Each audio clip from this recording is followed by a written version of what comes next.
하나님의 말씀 에스겔 14장입니다. 14장 13절 14절 2절입니다. 한 절씩 읽을 때 한 절이 길어서 이렇게 나누어서 13절 나누어서 14절 나누어서 이렇게 읽겠습니다. 제가 먼저 읽겠습니다. 인자야 가령 어떤 나라가 불법을 행하여 내게 범죄함으로 내가 손을 그 위에 펴서 그 의지하는 양식을 끊어 기근을 내려 사람과 짐승을 그 나라에서 끊는다 하자. 비록 노아, 다니엘, 욥 이 세 사람이 거기에 있을지라도 그들은 자기의 공의로 자기의 생명만 건지리라. 나 주 여호와의 말이니라. 아멘. 포로시대 예언자 에스겔 하고 있습니다. 오늘 하나님께서 에스겔에게 아주 이렇게 특별한 말씀, 이렇게 솔깃한 말씀을 주셔요. 내용은 이러합니다.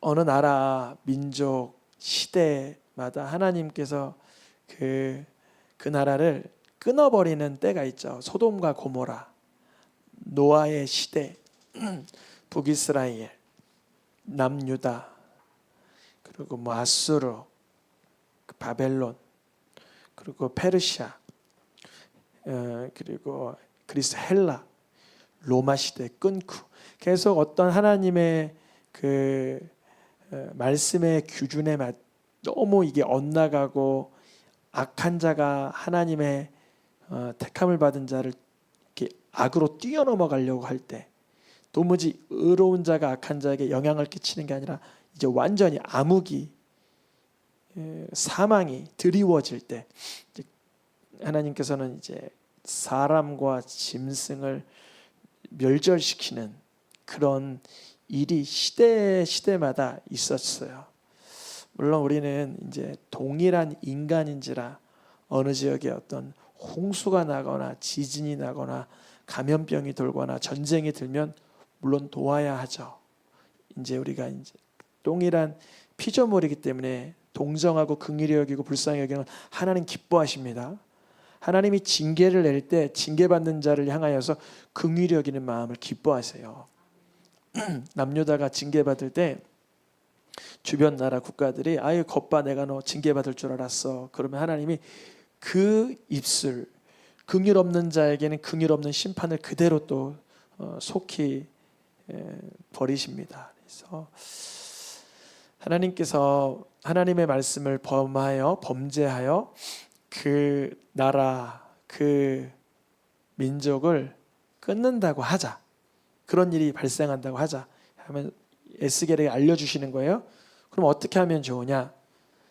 만약에 노아 시대에 세상의 끝날이 찾아왔잖아요. 노아 시대, 세상의 끝날. 어떤 우리 주일학교 아이가 이러는 거예요. 그럼 노아 시대가 에덴 동산처럼 다시 한번 세상이 시작된 거네요. 맞아요. 잘 알아차린 거예요.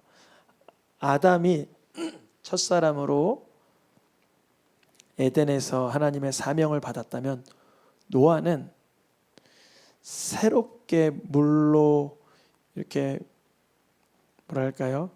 그 주님의 표현 방식으로 끊어진 그 나라에서 멸절된 나라에서 새롭게 시작되는 새 인물이 노아죠.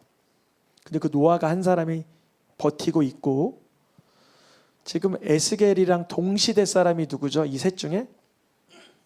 맞아요. 다니엘. 다니엘은 이 에스겔 시대에 엄청 유명한 관료였어요. 야, 우리 유대인 중에 이곳 바벨론까지 끌려와서 높은 자리에 관직을 맡은 우리 유대인이 있으니 다니엘이야. 다 알고 있는 거예요. 두 번째, 그 유명한 다니엘.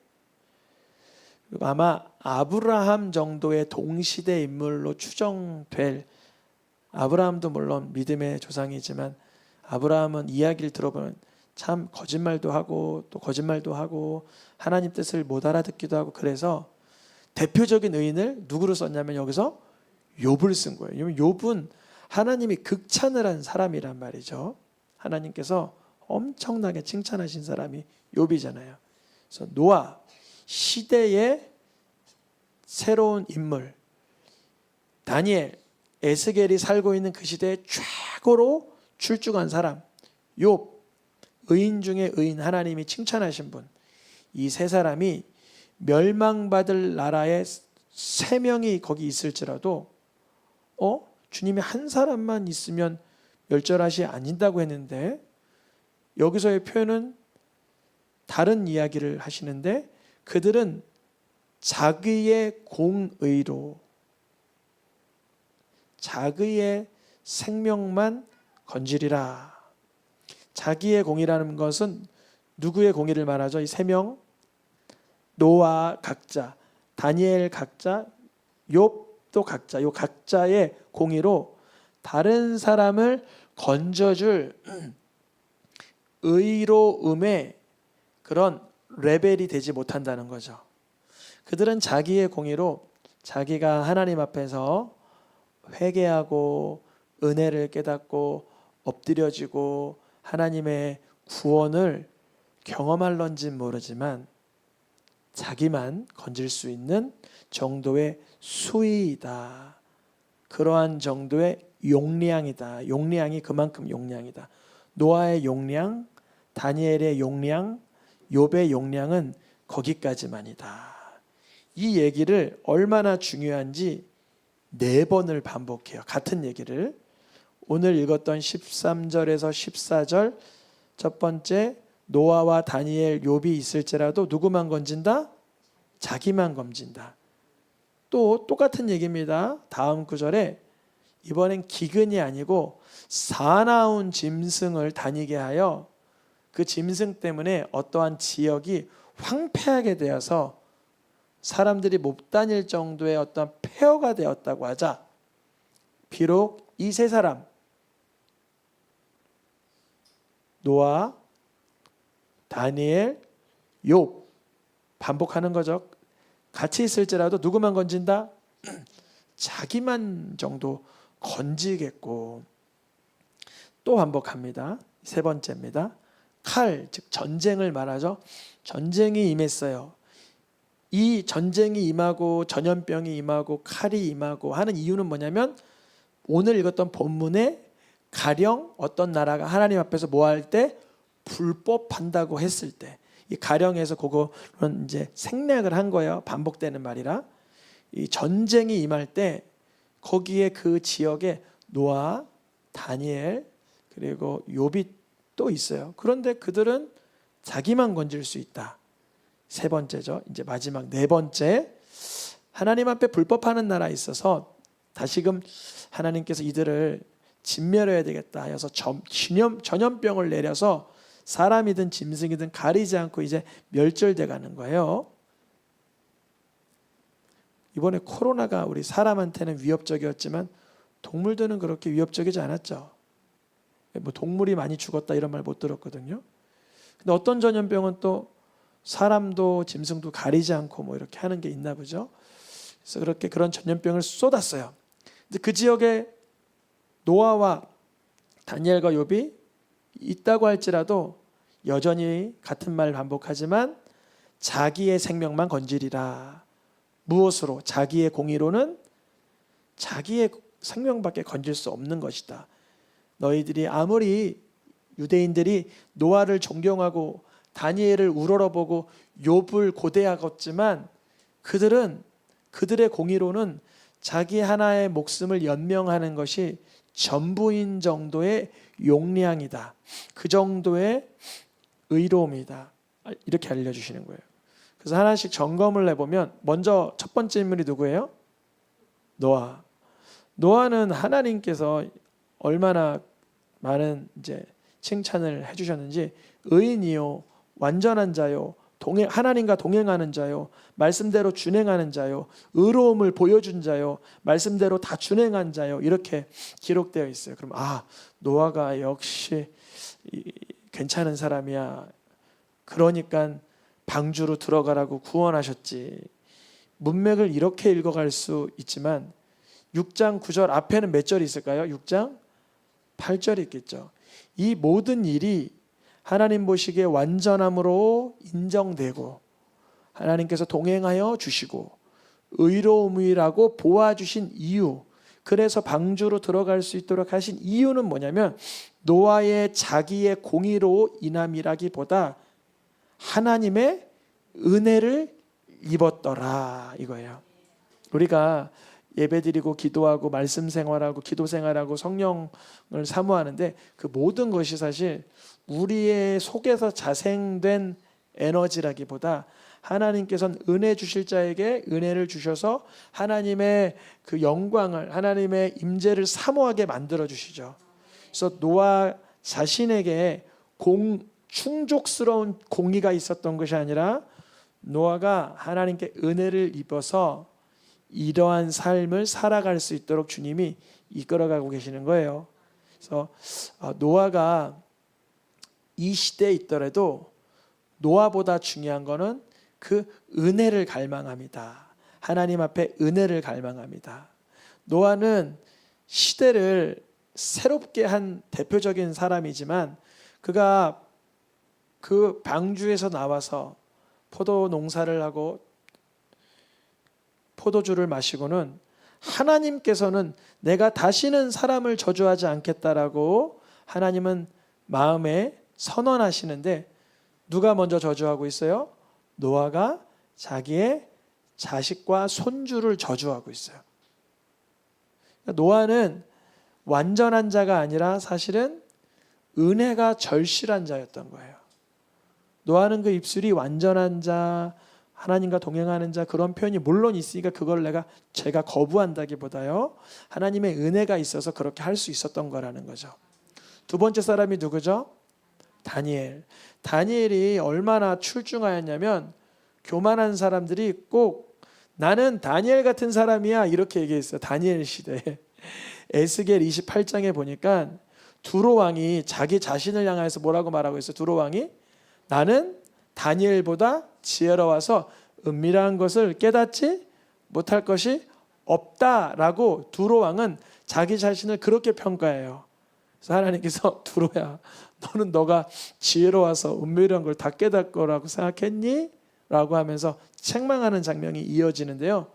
다니엘이 지혜로웠던 이유도 보니까 다니엘 1장 9절에 하나님이 무엇을 얻게 하신지라 은혜와 긍휼을 얻게 하여서 환관장에게 죽임당하지 않고 함부로 먹을 것을 안 먹고 요구했다고 해서 징계받지 않고 어떠한 하나님의 쓰임을 받기 위해서 은혜를 계속 주시는 거예요. 긍휼을 계속 받게 하는 거예요. 우리가 살아있는 이유는 사실 하나님의 은혜입니다. 내가 존재하는 이유도 하나님의 오래 참으심이죠. 다니엘, 두 번째 사람 다니엘도 그가 참 지혜롭고 탁월해서 다니엘이 된 게 아니라 하나님의 은혜가 있어서 다니엘이 되고 하나님의 은혜를 받아 노아가 된 거라 이것이죠. 세 번째 사람이 누구죠? 욥도 하나님께서 얼마나 극찬을 하시는지 칭찬을 하시는지 온전한 자다, 정직한 자다, 하나님을 경외하는 자다, 욥이 입술로 범죄하지 않는 자다 이렇게 기록되어 있어요. 그러면 욥을 야고보서에서 무엇라고 평가하나? 욥을 향하여서 욥이 얼마나 고난과 역경을 많이 지나갔습니까? 그런데 야고보서의 끝은 욥을 칭찬하지 않고 욥의 인내를 들었고 결말을 보았거니와 누구로 귀결돼요? 주는 하나님 아버지는 자비하고 긍휼히 여겨주시는 이시니라. 이유가 뭘까요? 왜 욥이 이렇게 완전한 자고 온전한 자고 정직한 자인데 욥에게도 하나님의 자비와 긍휼이 쏟아져야 될까요? 욥은 그가 고난받을 때 왜 고난받은지 알 수 없었어요. 여쭤봅니다. 예수님 그토록 뺨 맞고 고난당하시고 조롱당하실 때 왜 그럴 수밖에 없는지 아셨을까요? 모르셨을까요? 완벽하게 아셨죠. 예수님은 인간은 죄인이기 때문에 예수님이 아무리 선을 행해도 결국은 예수님이 욕먹고 무시받고 저주받고 조롱받을 걸 아셨어요. 우리는 세상 살면 착하고 선하게 살면 괜찮을 거다라고 오해하지만 세상은 영적 전쟁 가운데 있기 때문에 우리가 최선을 다해서 하나님 뜻대로 살아도 공격과 역경과 혼란과 괴로움이 난무할 수 있습니다. 예수님은 그걸 인지하고 이 땅에 오신 거예요. 완벽하게 알고. 그러니까 욥은 인내하였지만 하나님의 자비로움으로 하나님의 긍휼히 여겨주심으로 인해서 그 곤란함을 견딜 수 있었던 거예요. 욥이 42장 가면 얼마나 제일 힘들어했던 게 뭐냐면 친구들 때문에 제일 힘들어했어요.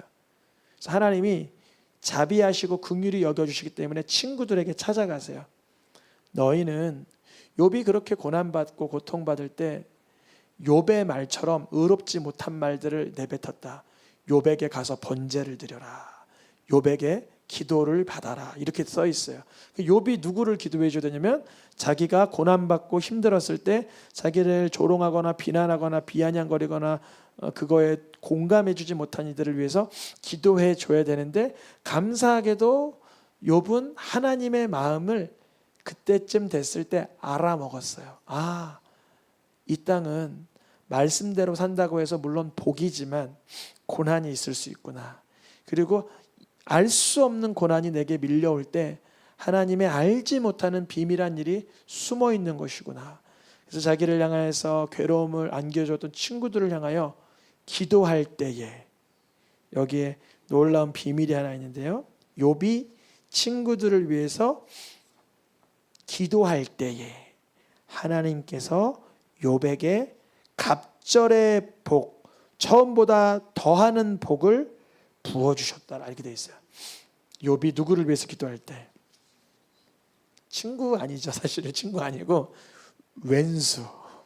내가 너무나 악창이 나고 벅벅 긁고 있고 아내도 떠나고 애는 다 죽고 거지가 돼가지고 종들도 비난하고 있는 그런 누추한 나를 향해 찾아와서 공감하고 존중해주고 돕지 않고 말로 정죄하고 판단하고 이렇게 난도질하는 그 친구들을 친구가 아니죠. 왼수를 위해서 기도해 주라는 거예요. 어렵죠. 여러분 나를 정말 핥히고 살키고 긁히고 찔리고 막 정말 저도 뭐 어렸을 때는 이렇게 핥힌 경험이 있지만 확 누가 날 핥혔다고 생각해 얼마나 거기가 쓰라려요. 요즘같이 더운 이 무더운 날에 땀이 떨어지면 얼마나 따끔따끔거려요. 근데 그런 상대를 위하여 기도하라?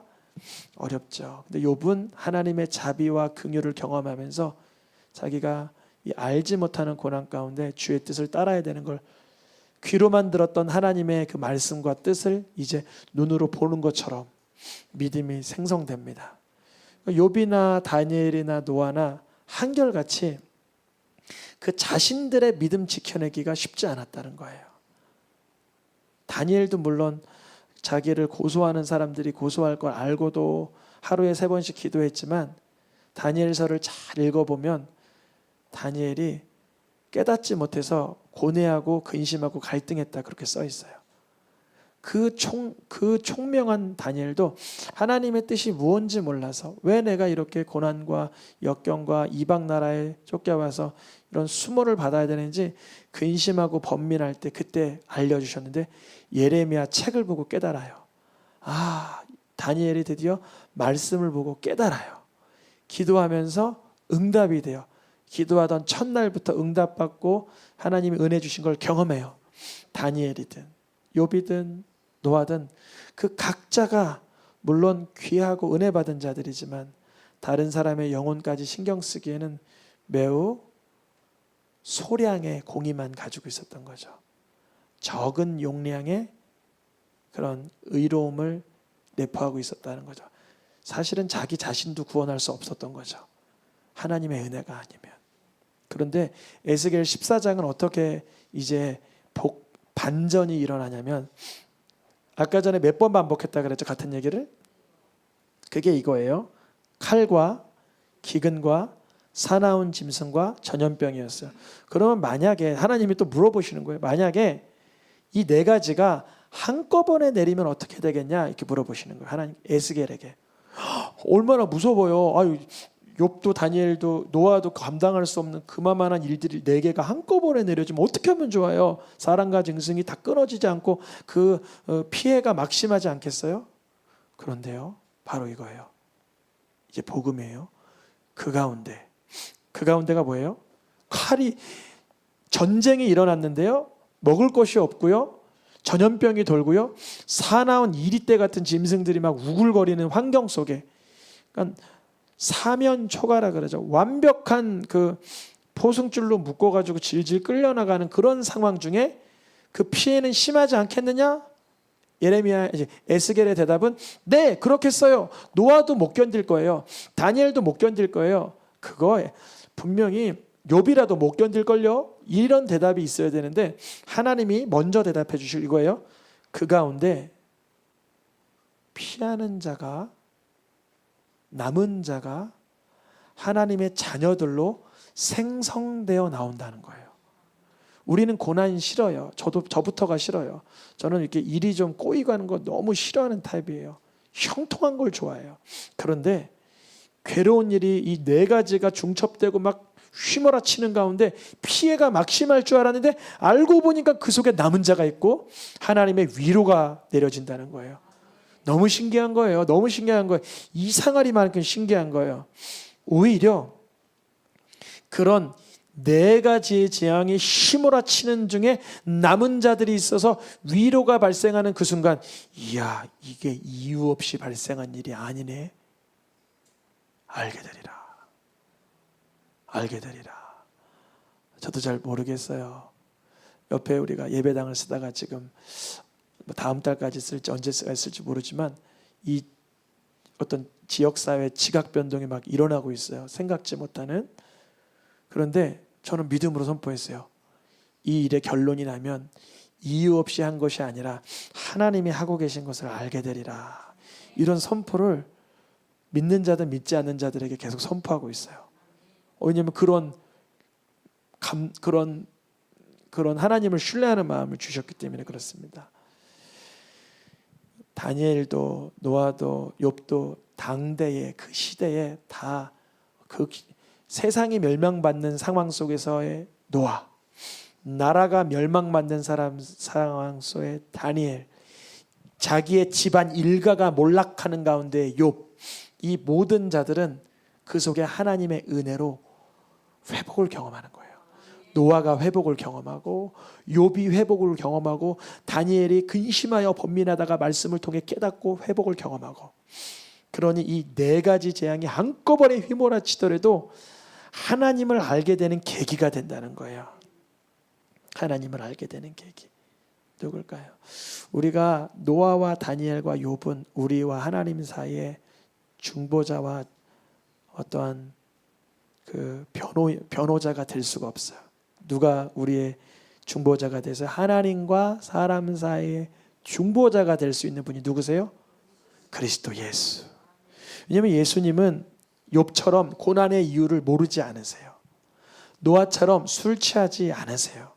다니엘처럼 말씀을 깨닫지 못해 근심하지 않으세요. 예수님은 완전한 말씀이요, 완전한 공이요, 완전한 거룩이요, 완전한 지혜시기 때문에 하나님과 우리 사이에 모든 문제를 향하여 예수의 이름만 부르면 내가 기도하는 게 더 강해요, 예수님이 기도하는 게 더 강해요. 그래서 우리가 끝에 예수님의 이름으로 기도하는 거예요. 주님, 내 실력은 하나님께 감히 뭘 구하겠습니까? 아무것도 모르고 연약하고 정말 앞뒤가 다르고 모순된 나를 어떻게 주님 쓸 수 있겠습니까? 그러나 나를 위해서 십자가에 달려 죽으신 예수님의 이름을 의지하여 기도합니다. 아멘. 그럴 때 누가 항상 살아요? 그리스도 예수께서 항상 살아계셔서 우리를 위하여 간구하시는 거예요. 다니엘도 할 수 없는 일, 욥도 할 수 없는 일, 노아도 할 수 없는 일. 그러나 그 세 사람이 조금씩 그림자적으로 보여주긴 했죠. 욥이 친구네를 위하여 기도하는 그 장면. 예수님은 우리가 원수 되었을 때나 연약하였을 때나 죄인 되었을 때 여전히 우리를 위해서 먼저 죽어주시는 그 보혈의 사랑으로 간구하여 주시고, 노아가 구원받을 때 방주를 힘입어 구원받은 것처럼 우리가 예수님을 나의 주님이라고 믿는 믿음 안으로 들어가면 구원을 경험하게 되고, 다니엘이 말씀을 깨닫지 못해서 근심했지만 우리는 예수님의 이름만 부르면 예수 안에서 말씀이 풀어지게 하시니 모든 하나님의 그 쓰임받던 사람들의 그 재능과 은사와 부분적인 영역들이 다 예수 그리스도께로 이렇게 모아지는 것입니다. 마지막 말씀 읽고 마치겠습니다. 노란 글씨 읽겠습니다. 우리에게 대언자가 있으니 곧 의로우신 예수 그리스도시니라. 맞아요. 우리에게는 대언자가 계세요. 주님 대언하여 주세요. 중보하여 주세요. 우리를 위해 간구하여 주세요. 구할 수 있고 요청할 수 있습니다. 우리 찬양하며